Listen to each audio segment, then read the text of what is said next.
Hey guys, welcome back to my channel.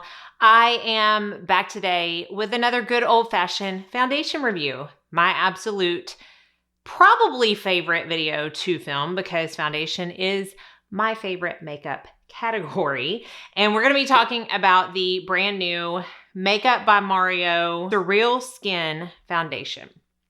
Now, I know there are quite a few reviews already on YouTube, but I posted a picture the first day that I was trying this out on my Instagram stories and asked if y'all wanted a review, and a resounding amount of replies said that you did. So I am doing one. Again, I know there are so many other ones probably. I have not watched any of them. When I know I'm going to be reviewing a foundation, I try to make it a point not to watch other people's reviews or read reviews, because I don't want anything to sway my opinion of the foundation. So I have no idea whether what I think about this is the same as anybody else, but it is what I think. We're gonna talk a lot about this. We're gonna put it on. I'm gonna show you what it looks like. I'm gonna tell you how I like to apply it best, what it works with best. I don't come on and do first impressions of foundations. I always wear them for multiple days with multiple products, so I can speak on that, which is why I'm never the first to get a review out. But I really think it's important to try a foundation for obviously more than one day and with different products to see what it works best with. And I'm also going to tell you a couple of foundations that I find this to be very similar to, so that maybe you don't have to go out there and make a purchase that wasn't needed in case you already have those. So let's go ahead and jump in. Pull my hair back. I do have corrector on, but only under my eyes. I don't put foundation under my eyes, so that is not going to affect anything. Other than that, all I have on is my skincare, which includes my ISDIN SPF. This is not my favorite SPF to use with this, but it is one that has a lesser amount of coverage. So in order for you to see the true coverage of the foundation, I felt like I needed to wear this one. So this product, this foundation is $42. It comes in 30 shades with 3 different undertones: cool, neutral, and warm. Now, there were a couple that I saw were listed as like neutral leaning olive, but the majority were those 3 major undertones. Now, when I first got this and pulled it out of the box and looked at it, I was like, oh, no. This has glitter in it. I was like, there's no way I'm going to want this on my face, because it is very shiny in the packaging. And I'm trying to decipher whether that is the bottle or the actual product. And I think it's the bottle, because when I pump the product onto my hand, I do not see any discernible shimmer. It does have mica in the ingredients, but that is just to aid in the luminosity versus putting actual particles in the product. It does have a pump. I am in the shade 8N, which is described as light, medium, neutral. I'm gonna go ahead and start applying this. Again, I put 1 pump on the back of my hand, and I have found over the days that I have worn this that I actually prefer a sponge with this foundation. That is not really the case for a lot of foundations in my collection, but this I feel like lays better on my skin, looks better on my skin when pressed on with a sponge. So this is the e.l.f. Total Face Sponge, and just a couple of dots. And again, I'm just stippling it in. And so this is the side with just my SPF. So you can see I have that, natural catching the light right on the cheekbone, which happens a lot, which is why we put a highlighter there. But when I turn here, it definitely is more luminous. And I do have, my normal redness, which this covered up well. It claims to have a natural finish, which I can see that, but I feel like it's more natural leaning luminous than what I would call just plain natural skin. I have other foundations that look more just like my skin does right here after applied. This one definitely adds some luminosity. It is also claimed to be a medium coverage, which I do feel like you could see the difference. That's pretty true. It's definitely not sheer to light. It's covering my redness upon first application.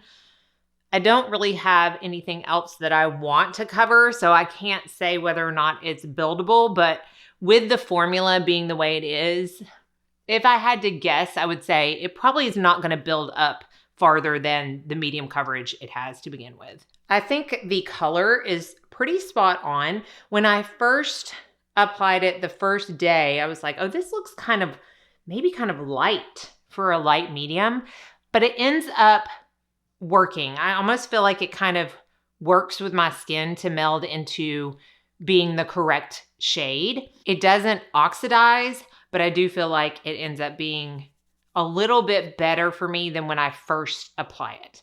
So that was one pump. I used the entire pump, but it covered my entire face and neck.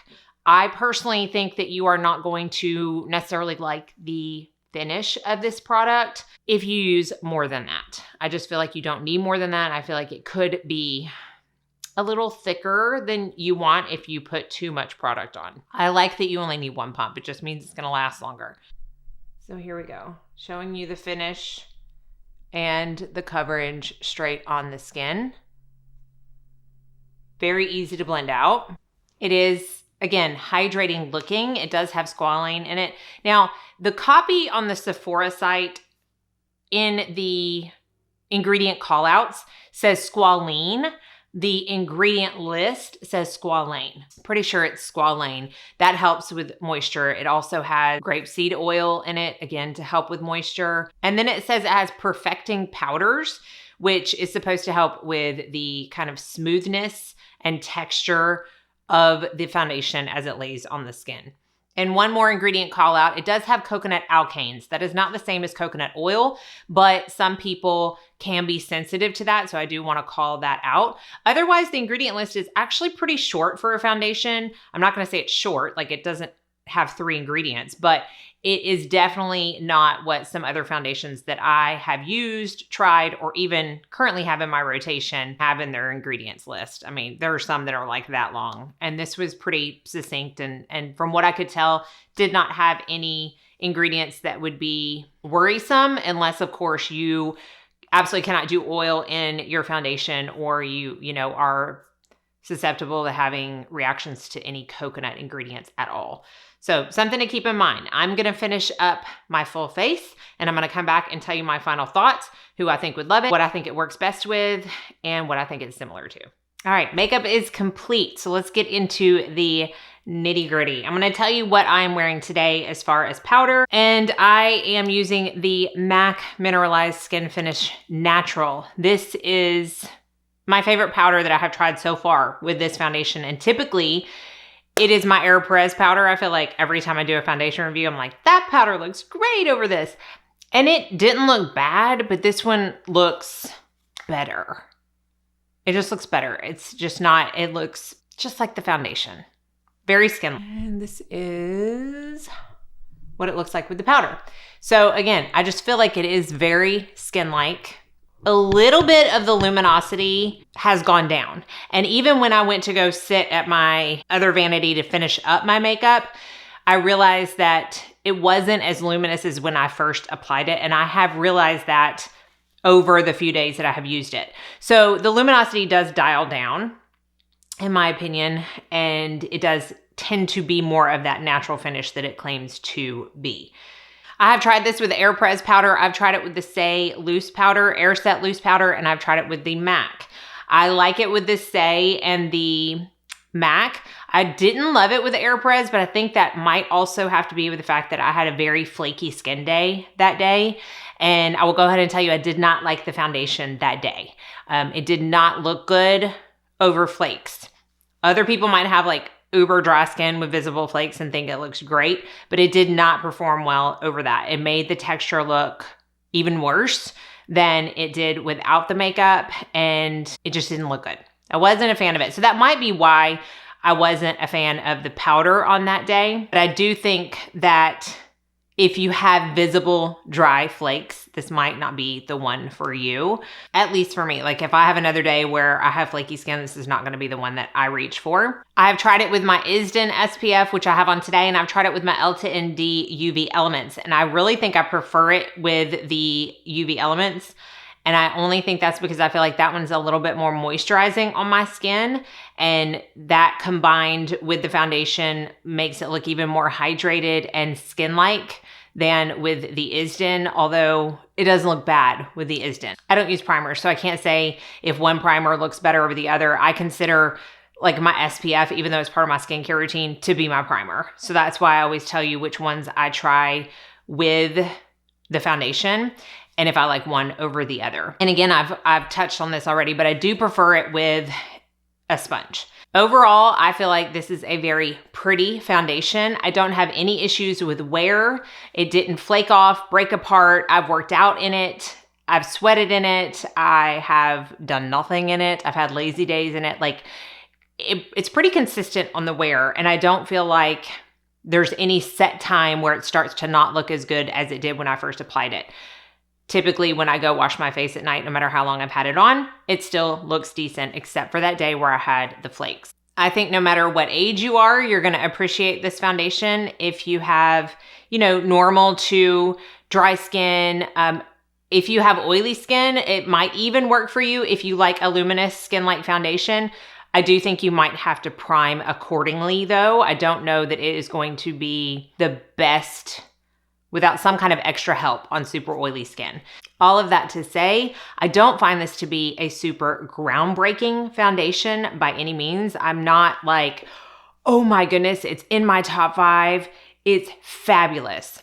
And I'm gonna tell you why, because I feel like it's pretty similar to a couple of other foundations out there. Probably more than a couple, but 2 right off the bat that I can think of that I have in my collection. One of which is because when I posted that story on Instagram and somebody replied saying, yes, they want a review. They have heard it's very similar to the House Labs foundation. And she asked me if I had this one and if I could compare them. So I was like, you know what? I'm going to do a half House Labs day and a half Mario day. And I'm going to see how they perform. So I did that yesterday.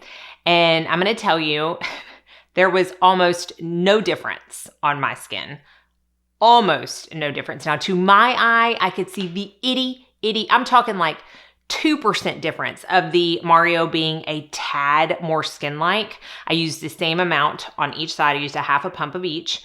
And again, 2 to 3% maybe of this one being a little bit more skin-like on the skin. However, when I asked everybody in my household if they could see a difference, they said no. In fact, Chad had me under the bathroom lights for like 5 minutes yesterday because I was like, surely you can see a difference. Surely you can see a difference. He's like, I see no difference whatsoever.